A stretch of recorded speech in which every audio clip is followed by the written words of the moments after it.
ಕೂಡ ಹೋಗಿದ್ದೆ ಒಂದು 10-15 ದಿವಸ ಇದ್ದೆ. ಅದು ಸಹ ಒಂದು ಪುಟ್ಟ ಊರದು, ದೊಡ್ಡ ಊರೇನಲ್ಲ. ಈಗ ಅದು ಸ್ವಲ್ಪ ಇಂಪ್ರೂವ್ಮೆಂಟ್ ಆಗ್ತಾ ಇದೆ. ಯಾಕೆ ಅಲ್ಲಿ ತೊಂದರೆ ಆಗ್ತದೆ ಅಂದರೆ ಅಲ್ಲಿಂದ ಒಂದು 150 ಕಿಲೋಮೀಟರ್ ಏನೋ ಇದೆ ಕುಂಭಮೇಳದಿಂದ. ಕುಂಭಮೇಳ ಒಂದು ಕಡೆ, ಅಯೋಧ್ಯೆ ಒಂದು ಕಡೆ, ಆಮೇಲೆ ಕಾಶಿ ವಿಶ್ವನಾಥ ಒಂದು ಕಡೆ. ಸೊ ಹಾಗಾಗಿ ಇಲ್ಲಿ ಪ್ರವಾಹ ಅಲ್ಲಿಂದ ಬರ್ತಾ ಇದೆ. ಅವರಿಗೆ ಅಲ್ಲಿ ಮ್ಯಾನೇಜ್ ಮಾಡೋಕ್ಕಾಗ್ತಾ ಇಲ್ಲ. ಎಷ್ಟು ಜನ ಬರ್ತಾರೆ ಅಂತ ಹೇಳ್ತೀನಿ. ಮೆಕ್ಕಾ ಮತ್ತು ವ್ಯಾಟಿಕನ್ ಸಿಟಿ. ಮೆಕ್ಕಾ ಅಂತಂದರೆ ಮುಸ್ಲಿಮರ ಪವಿತ್ರ ಕ್ಷೇತ್ರ, ವ್ಯಾಟಿಕನ್ ಸಿಟಿ ಕ್ರಿಶ್ಚಿಯನರ ಪವಿತ್ರ ಕ್ಷೇತ್ರ. ಮೆಕ್ಕಾ ಮತ್ತು ವ್ಯಾಟಿಕನ್ ಸಿಟಿಗೆ ವರ್ಷಕ್ಕೆ 3 ಕೋಟಿ ಜನ ಹೋಗ್ತಾರೆ. ಅಯೋಧ್ಯೆಗೆ ವರ್ಷಕ್ಕೆ 3 ರಿಂದ 5 ಕೋಟಿ ಭಕ್ತಾದಿಗಳ ಭೇಟಿಯಾಗುವ ನಿರೀಕ್ಷೆ ಇದೆ. ಹಳೆ ರಾಮಲಲ್ಲಾ ದರ್ಶನಕ್ಕೆ ನಿತ್ಯ 3,000 ಜನ ಬರ್ತಾಯಿದ್ರು ರಾಮಲಲ್ಲಾ ನೋಡೋದಕ್ಕೆ. 2024ರ ಜನವರಿ 1ರಂದೇ 50,000 ಭಕ್ತಾದಿಗಳು ದರ್ಶನ ಪಡೆದಿದ್ದರು. ಸದ್ಯ ನಿತ್ಯ ಕನಿಷ್ಠ ಅಂದರೂ 1 ರಿಂದ 1.5 ಲಕ್ಷ ಭಕ್ತರಿಂದ ಭೇಟಿಯಾಗ್ತಾ ಇದೆ. ಪ್ರತಿ ವರ್ಷ ಅಯೋಧ್ಯೆಗೆ 3 ರಿಂದ 5 ಕೋಟಿ ಭಕ್ತರು ಬರ್ತಾರಂತೆ. ಅಯೋಧ್ಯೆಯಲ್ಲಿ ವಾರ್ಷಿಕ 55,000 ಕೋಟಿ ರೂಪಾಯಿ ವಹಿವಾಟು ನಡೀತಾ ಇದೆ. ಸಾರಿಗೆ, ಪ್ರವಾಸೋದ್ಯಮ, ಹೋಟೆಲ್ಗಳಿಗೆ ಭಾರಿ ಲಾಭವಾಗ್ತಾ ಇದೆ. ಉತ್ತರ ಪ್ರದೇಶದ GDP ವೃದ್ಧಿಗೂ ಶ್ರೀರಾಮನ ಕೊಡುಗೆ ಇದೆ. ಈಗೊಂದು ಬ್ರೇಕ್. ಮುಂದಿನ ಕೂಡ ಹೋಗಿದ್ದೆ ಒಂದು 10-15 ದಿವಸ ಇದ್ದೆ. ಅದು ಸಹ ಒಂದು ಪುಟ್ಟ ಊರದು, ದೊಡ್ಡ ಊರೇನಲ್ಲ. ಈಗ ಅದು ಸ್ವಲ್ಪ ಇಂಪ್ರೂವ್ಮೆಂಟ್ ಆಗ್ತಾ ಇದೆ. ಯಾಕೆ ಅಲ್ಲಿ ತೊಂದರೆ ಆಗ್ತದೆ ಅಂದರೆ ಅಲ್ಲಿಂದ ಒಂದು 150 ಕಿಲೋಮೀಟರ್ ಏನೋ ಇದೆ ಕುಂಭಮೇಳದಿಂದ. ಕುಂಭಮೇಳ ಒಂದು ಕಡೆ, ಅಯೋಧ್ಯೆ ಒಂದು ಕಡೆ, ಆಮೇಲೆ ಕಾಶಿ ವಿಶ್ವನಾಥ ಒಂದು ಕಡೆ. ಸೊ ಹಾಗಾಗಿ ಇಲ್ಲಿ ಪ್ರವಾಹ ಅಲ್ಲಿಂದ ಬರ್ತಾ ಇದೆ. ಅವರಿಗೆ ಅಲ್ಲಿ ಮ್ಯಾನೇಜ್ ಮಾಡೋಕ್ಕಾಗ್ತಾ ಇಲ್ಲ. ಎಷ್ಟು ಜನ ಬರ್ತಾರೆ ಅಂತ ಹೇಳ್ತೀನಿ. ಮೆಕ್ಕಾ ಮತ್ತು ವ್ಯಾಟಿಕನ್ ಸಿಟಿ. ಮೆಕ್ಕಾ ಅಂತಂದರೆ ಮುಸ್ಲಿಮರ ಪವಿತ್ರ ಕ್ಷೇತ್ರ, ವ್ಯಾಟಿಕನ್ ಸಿಟಿ ಕ್ರಿಶ್ಚಿಯನರ ಪವಿತ್ರ ಕ್ಷೇತ್ರ. ಮೆಕ್ಕಾ ಮತ್ತು ವ್ಯಾಟಿಕನ್ ಸಿಟಿಗೆ ವರ್ಷಕ್ಕೆ 3 ಕೋಟಿ ಜನ ಹೋಗ್ತಾರೆ. ಅಯೋಧ್ಯೆಗೆ ವರ್ಷಕ್ಕೆ 3 ರಿಂದ 5 ಕೋಟಿ ಭಕ್ತಾದಿಗಳ ಭೇಟಿಯಾಗುವ ನಿರೀಕ್ಷೆ ಇದೆ. ಹಳೆ ರಾಮಲಲ್ಲಾ ದರ್ಶನಕ್ಕೆ ನಿತ್ಯ 3,000 ಜನ ಬರ್ತಾಯಿದ್ರು ರಾಮಲಲ್ಲಾ ನೋಡೋದಕ್ಕೆ. 2024ರ ಜನವರಿ 1ರಂದೇ 50,000 ಭಕ್ತಾದಿಗಳು ದರ್ಶನ ಪಡೆದಿದ್ದರು. ಸದ್ಯ ನಿತ್ಯ ಕನಿಷ್ಠ ಅಂದರೂ 1 ರಿಂದ 1.5 ಲಕ್ಷ ಭಕ್ತರಿಂದ ಭೇಟಿಯಾಗ್ತಾ ಇದೆ. ಪ್ರತಿ ವರ್ಷ ಅಯೋಧ್ಯೆಗೆ 3 ರಿಂದ 5 ಕೋಟಿ ಭಕ್ತರು ಬರ್ತಾರಂತೆ. ಅಯೋಧ್ಯೆಯಲ್ಲಿ ವಾರ್ಷಿಕ 55,000 ಕೋಟಿ ರೂಪಾಯಿ ವಹಿವಾಟು ನಡೀತಾ ಇದೆ. ಸಾರಿಗೆ, ಪ್ರವಾಸೋದ್ಯಮ, ಹೋಟೆಲ್ಗಳಿಗೆ ಭಾರಿ ಲಾಭವಾಗ್ತಾ ಇದೆ. ಉತ್ತರ ಪ್ರದೇಶದ GDP ವೃದ್ಧಿಗೂ ಶ್ರೀರಾಮನ ಕೊಡುಗೆ ಇದೆ. ಈಗೊಂದು ಬ್ರೇಕ್. ಮುಂದಿನ ಕೂಡ ಹೋಗಿದ್ದೆ ಒಂದು 10-15 ದಿವಸ ಇದ್ದೆ. ಅದು ಸಹ ಒಂದು ಪುಟ್ಟ ಊರದು, ದೊಡ್ಡ ಊರೇನಲ್ಲ. ಈಗ ಅದು ಸ್ವಲ್ಪ ಇಂಪ್ರೂವ್ಮೆಂಟ್ ಆಗ್ತಾ ಇದೆ. ಯಾಕೆ ಅಲ್ಲಿ ತೊಂದರೆ ಆಗ್ತದೆ ಅಂದರೆ ಅಲ್ಲಿಂದ ಒಂದು 150 ಕಿಲೋಮೀಟರ್ ಏನೋ ಇದೆ ಕುಂಭಮೇಳದಿಂದ. ಕುಂಭಮೇಳ ಒಂದು ಕಡೆ, ಅಯೋಧ್ಯೆ ಒಂದು ಕಡೆ, ಆಮೇಲೆ ಕಾಶಿ ವಿಶ್ವನಾಥ ಒಂದು ಕಡೆ. ಸೊ ಹಾಗಾಗಿ ಇಲ್ಲಿ ಪ್ರವಾಹ ಅಲ್ಲಿಂದ ಬರ್ತಾ ಇದೆ. ಅವರಿಗೆ ಅಲ್ಲಿ ಮ್ಯಾನೇಜ್ ಮಾಡೋಕ್ಕಾಗ್ತಾ ಇಲ್ಲ. ಎಷ್ಟು ಜನ ಬರ್ತಾರೆ ಅಂತ ಹೇಳ್ತೀನಿ. ಮೆಕ್ಕಾ ಮತ್ತು ವ್ಯಾಟಿಕನ್ ಸಿಟಿ. ಮೆಕ್ಕಾ ಅಂತಂದರೆ ಮುಸ್ಲಿಮರ ಪವಿತ್ರ ಕ್ಷೇತ್ರ, ವ್ಯಾಟಿಕನ್ ಸಿಟಿ ಕ್ರಿಶ್ಚಿಯನರ ಪವಿತ್ರ ಕ್ಷೇತ್ರ. ಮೆಕ್ಕಾ ಮತ್ತು ವ್ಯಾಟಿಕನ್ ಸಿಟಿಗೆ ವರ್ಷಕ್ಕೆ 3 ಕೋಟಿ ಜನ ಹೋಗ್ತಾರೆ. ಅಯೋಧ್ಯೆಗೆ ವರ್ಷಕ್ಕೆ 3 ರಿಂದ 5 ಕೋಟಿ ಭಕ್ತಾದಿಗಳ ಭೇಟಿಯಾಗುವ ನಿರೀಕ್ಷೆ ಇದೆ. ಹಳೆ ರಾಮಲಲ್ಲಾ ದರ್ಶನಕ್ಕೆ ನಿತ್ಯ 3,000 ಜನ ಬರ್ತಾಯಿದ್ರು ರಾಮಲಲ್ಲಾ ನೋಡೋದಕ್ಕೆ. 2024ರ ಜನವರಿ 1ರಂದೇ 50,000 ಭಕ್ತಾದಿಗಳು ದರ್ಶನ ಪಡೆದಿದ್ದರು. ಸದ್ಯ ನಿತ್ಯ ಕನಿಷ್ಠ ಅಂದರೂ 1 ರಿಂದ 1.5 ಲಕ್ಷ ಭಕ್ತರಿಂದ ಭೇಟಿಯಾಗ್ತಾ ಇದೆ. ಪ್ರತಿ ವರ್ಷ ಅಯೋಧ್ಯೆಗೆ 3 ರಿಂದ 5 ಕೋಟಿ ಭಕ್ತರು ಬರ್ತಾರಂತೆ. ಅಯೋಧ್ಯೆಯಲ್ಲಿ ವಾರ್ಷಿಕ 55,000 ಕೋಟಿ ರೂಪಾಯಿ ವಹಿವಾಟು ನಡೀತಾ ಇದೆ. ಸಾರಿಗೆ, ಪ್ರವಾಸೋದ್ಯಮ, ಹೋಟೆಲ್ಗಳಿಗೆ ಭಾರಿ ಲಾಭವಾಗ್ತಾ ಇದೆ. ಉತ್ತರ ಪ್ರದೇಶದ GDP ವೃದ್ಧಿಗೂ ಶ್ರೀರಾಮನ ಕೊಡುಗೆ ಇದೆ. ಈಗೊಂದು ಬ್ರೇಕ್. ಮುಂದಿನ ಕೂಡ ಹೋಗಿದ್ದೆ ಒಂದು 10-15 ದಿವಸ ಇದ್ದೆ. ಅದು ಸಹ ಒಂದು ಪುಟ್ಟ ಊರದು, ದೊಡ್ಡ ಊರೇನಲ್ಲ. ಈಗ ಅದು ಸ್ವಲ್ಪ ಇಂಪ್ರೂವ್ಮೆಂಟ್ ಆಗ್ತಾ ಇದೆ. ಯಾಕೆ ಅಲ್ಲಿ ತೊಂದರೆ ಆಗ್ತದೆ ಅಂದರೆ ಅಲ್ಲಿಂದ ಒಂದು 150 ಕಿಲೋಮೀಟರ್ ಏನೋ ಇದೆ ಕುಂಭಮೇಳದಿಂದ. ಕುಂಭಮೇಳ ಒಂದು ಕಡೆ, ಅಯೋಧ್ಯೆ ಒಂದು ಕಡೆ, ಆಮೇಲೆ ಕಾಶಿ ವಿಶ್ವನಾಥ ಒಂದು ಕಡೆ. ಸೊ ಹಾಗಾಗಿ ಇಲ್ಲಿ ಪ್ರವಾಹ ಅಲ್ಲಿಂದ ಬರ್ತಾ ಇದೆ. ಅವರಿಗೆ ಅಲ್ಲಿ ಮ್ಯಾನೇಜ್ ಮಾಡೋಕ್ಕಾಗ್ತಾ ಇಲ್ಲ. ಎಷ್ಟು ಜನ ಬರ್ತಾರೆ ಅಂತ ಹೇಳ್ತೀನಿ. ಮೆಕ್ಕಾ ಮತ್ತು ವ್ಯಾಟಿಕನ್ ಸಿಟಿ. ಮೆಕ್ಕಾ ಅಂತಂದರೆ ಮುಸ್ಲಿಮರ ಪವಿತ್ರ ಕ್ಷೇತ್ರ, ವ್ಯಾಟಿಕನ್ ಸಿಟಿ ಕ್ರಿಶ್ಚಿಯನರ ಪವಿತ್ರ ಕ್ಷೇತ್ರ. ಮೆಕ್ಕಾ ಮತ್ತು ವ್ಯಾಟಿಕನ್ ಸಿಟಿಗೆ ವರ್ಷಕ್ಕೆ 3 ಕೋಟಿ ಜನ ಹೋಗ್ತಾರೆ. ಅಯೋಧ್ಯೆಗೆ ವರ್ಷಕ್ಕೆ 3 ರಿಂದ 5 ಕೋಟಿ ಭಕ್ತಾದಿಗಳ ಭೇಟಿಯಾಗುವ ನಿರೀಕ್ಷೆ ಇದೆ. ಹಳೆ ರಾಮಲಲ್ಲಾ ದರ್ಶನಕ್ಕೆ ನಿತ್ಯ 3,000 ಜನ ಬರ್ತಾಯಿದ್ರು ರಾಮಲಲ್ಲಾ ನೋಡೋದಕ್ಕೆ. 2024ರ ಜನವರಿ 1ರಂದೇ 50,000 ಭಕ್ತಾದಿಗಳು ದರ್ಶನ ಪಡೆದಿದ್ದರು. ಸದ್ಯ ನಿತ್ಯ ಕನಿಷ್ಠ ಅಂದರೂ 1 ರಿಂದ 1.5 ಲಕ್ಷ ಭಕ್ತರಿಂದ ಭೇಟಿಯಾಗ್ತಾ ಇದೆ. ಪ್ರತಿ ವರ್ಷ ಅಯೋಧ್ಯೆಗೆ 3 ರಿಂದ 5 ಕೋಟಿ ಭಕ್ತರು ಬರ್ತಾರಂತೆ. ಅಯೋಧ್ಯೆಯಲ್ಲಿ ವಾರ್ಷಿಕ 55,000 ಕೋಟಿ ರೂಪಾಯಿ ವಹಿವಾಟು ನಡೀತಾ ಇದೆ.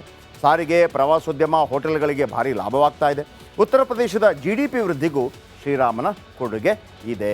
ಈಗೊಂದು ಬ್ರೇಕ್. ಮುಂದಿನ ಕೂಡ ಹೋಗಿದ್ದೆ ಒಂದು 10-15 ದಿವಸ ಇದ್ದೆ. ಅದು ಸಹ ಒಂದು ಪುಟ್ಟ ಊರದು, ದೊಡ್ಡ ಊರೇನಲ್ಲ. ಈಗ ಅದು ಸ್ವಲ್ಪ ಇಂಪ್ರೂವ್ಮೆಂಟ್ ಆಗ್ತಾ ಇದೆ.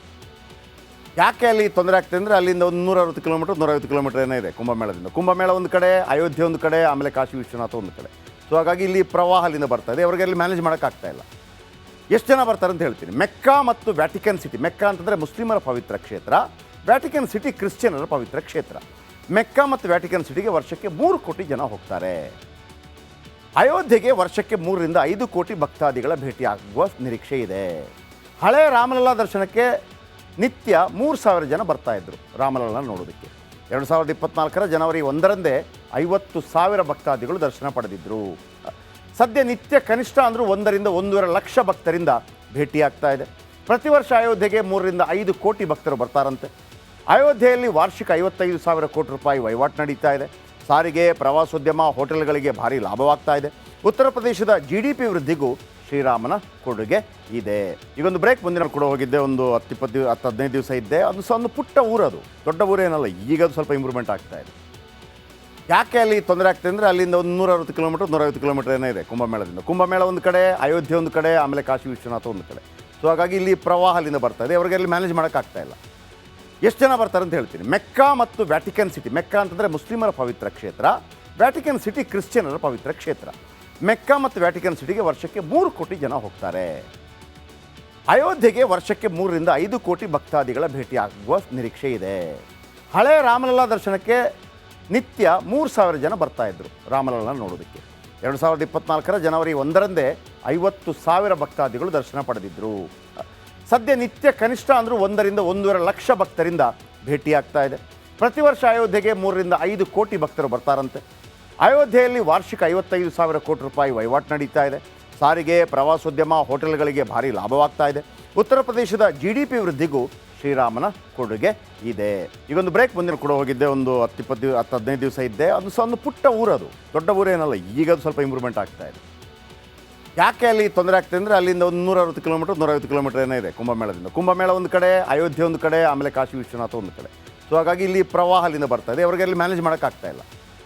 ಎಷ್ಟು ಜನ ಬರ್ತಾರೆ ಅಂತ ಹೇಳ್ತೀನಿ. ಮೆಕ್ಕಾ ಮತ್ತು ವ್ಯಾಟಿಕನ್ ಸಿಟಿ. ಮೆಕ್ಕಾ ಅಂತಂದರೆ ಮುಸ್ಲಿಮರ ಪವಿತ್ರ ಕ್ಷೇತ್ರ, ವ್ಯಾಟಿಕನ್ ಸಿಟಿ ಕ್ರಿಶ್ಚಿಯನರ ಪವಿತ್ರ ಕ್ಷೇತ್ರ. ಮೆಕ್ಕಾ ಮತ್ತು ವ್ಯಾಟಿಕನ್ ಸಿಟಿಗೆ ವರ್ಷಕ್ಕೆ 3 ಕೋಟಿ ಜನ ಹೋಗ್ತಾರೆ. ಅಯೋಧ್ಯೆಗೆ ವರ್ಷಕ್ಕೆ 3 ರಿಂದ 5 ಕೋಟಿ ಭಕ್ತಾದಿಗಳ ಭೇಟಿಯಾಗುವ ನಿರೀಕ್ಷೆ ಇದೆ. ಹಳೆ ರಾಮಲಲ್ಲಾ ದರ್ಶನಕ್ಕೆ ನಿತ್ಯ 3,000 ಜನ ಬರ್ತಾಯಿದ್ರು ರಾಮಲಲ್ಲಾ ನೋಡೋದಕ್ಕೆ. 2024 ಜನವರಿ 1ರಂದೇ 50,000 ಭಕ್ತಾದಿಗಳು ದರ್ಶನ ಪಡೆದಿದ್ದರು. ಸದ್ಯ ನಿತ್ಯ ಕನಿಷ್ಠ ಅಂದರೂ 1 ರಿಂದ 1.5 ಲಕ್ಷ ಭಕ್ತರಿಂದ ಭೇಟಿಯಾಗ್ತಾ ಇದೆ. ಪ್ರತಿ ವರ್ಷ ಅಯೋಧ್ಯೆಗೆ 3 ರಿಂದ 5 ಕೋಟಿ ಭಕ್ತರು ಬರ್ತಾರಂತೆ. ಅಯೋಧ್ಯೆಯಲ್ಲಿ ವಾರ್ಷಿಕ 55,000 ಕೋಟಿ ರೂಪಾಯಿ ವಹಿವಾಟು ನಡೀತಾ ಇದೆ. ಸಾರಿಗೆ, ಪ್ರವಾಸೋದ್ಯಮ, ಹೋಟೆಲ್ಗಳಿಗೆ ಭಾರಿ ಲಾಭವಾಗ್ತಾ ಇದೆ. ಉತ್ತರ ಪ್ರದೇಶದ GDP ವೃದ್ಧಿಗೂ ಶ್ರೀರಾಮನ ಕೊಡುಗೆ ಇದೆ. ಈಗೊಂದು ಬ್ರೇಕ್. ಮುಂದಿನ ಕೂಡ ಹೋಗಿದ್ದೆ, ಒಂದು 10-15 ದಿವಸ ಇದ್ದೆ. ಅದು ಸಹ ಒಂದು ಪುಟ್ಟ ಊರದು, ದೊಡ್ಡ ಊರೇನಲ್ಲ. ಈಗ ಅದು ಸ್ವಲ್ಪ ಇಂಪ್ರೂವ್ಮೆಂಟ್ ಆಗ್ತಾ ಇದೆ. ಯಾಕೆ ಅಲ್ಲಿ ತೊಂದರೆ ಆಗ್ತದೆ ಅಂದರೆ ಅಲ್ಲಿಂದ ಒಂದು 160 ಕಿಲೋಮೀಟರ್ ಏನೋ ಇದೆ ಕುಂಭಮೇಳದಿಂದ. ಕುಂಭಮೇಳ ಒಂದು ಕಡೆ, ಅಯೋಧ್ಯೆ ಒಂದು ಕಡೆ, ಆಮೇಲೆ ಕಾಶಿ ವಿಶ್ವನಾಥ ಒಂದು ಕಡೆ. ಸೊ ಹಾಗಾಗಿ ಇಲ್ಲಿ ಪ್ರವಾಹ ಅಲ್ಲಿಂದ ಬರ್ತಾ ಇದೆ. ಅವರಿಗೆ ಅಲ್ಲಿ ಮ್ಯಾನೇಜ್ ಮಾಡೋಕ್ಕಾಗ್ತಾ ಇಲ್ಲ. ಎಷ್ಟು ಜನ ಬರ್ತಾರೆ ಅಂತ ಹೇಳ್ತೀನಿ. ಮೆಕ್ಕಾ ಮತ್ತು ವ್ಯಾಟಿಕನ್ ಸಿಟಿ. ಮೆಕ್ಕಾ ಅಂತಂದರೆ ಮುಸ್ಲಿಮರ ಪವಿತ್ರ ಕ್ಷೇತ್ರ, ವ್ಯಾಟಿಕನ್ ಸಿಟಿ ಕ್ರಿಶ್ಚಿಯನರ ಪವಿತ್ರ ಕ್ಷೇತ್ರ. ಮೆಕ್ಕಾ ಮತ್ತು ವ್ಯಾಟಿಕನ್ ಸಿಟಿಗೆ ವರ್ಷಕ್ಕೆ 3 ಕೋಟಿ ಜನ ಹೋಗ್ತಾರೆ. ಅಯೋಧ್ಯೆಗೆ ವರ್ಷಕ್ಕೆ 3 ರಿಂದ 5 ಕೋಟಿ ಭಕ್ತಾದಿಗಳ ಭೇಟಿಯಾಗುವ ನಿರೀಕ್ಷೆ ಇದೆ. ಹಳೆ ರಾಮಲಲ್ಲಾ ದರ್ಶನಕ್ಕೆ ನಿತ್ಯ 3,000 ಜನ ಬರ್ತಾಯಿದ್ರು ರಾಮಲಲ್ಲಾ ನೋಡೋದಕ್ಕೆ. 2024 ಜನವರಿ 1ರಂದೇ 50,000 ಭಕ್ತಾದಿಗಳು ದರ್ಶನ ಪಡೆದಿದ್ದರು. ಸದ್ಯ ನಿತ್ಯ ಕನಿಷ್ಠ ಅಂದರೂ 1 ರಿಂದ 1.5 ಲಕ್ಷ ಭಕ್ತರಿಂದ ಭೇಟಿಯಾಗ್ತಾ ಇದೆ. ಪ್ರತಿ ವರ್ಷ ಅಯೋಧ್ಯೆಗೆ 3 ರಿಂದ 5 ಕೋಟಿ ಭಕ್ತರು ಬರ್ತಾರಂತೆ. ಅಯೋಧ್ಯೆಯಲ್ಲಿ ವಾರ್ಷಿಕ 55,000 ಕೋಟಿ ರೂಪಾಯಿ ವಹಿವಾಟು ನಡೀತಾ ಇದೆ. ಸಾರಿಗೆ, ಪ್ರವಾಸೋದ್ಯಮ, ಹೋಟೆಲ್ಗಳಿಗೆ ಭಾರಿ ಲಾಭವಾಗ್ತಾ ಇದೆ. ಉತ್ತರ ಪ್ರದೇಶದ GDP ವೃದ್ಧಿಗೂ ಶ್ರೀರಾಮನ ಕೊಡುಗೆ ಇದೆ.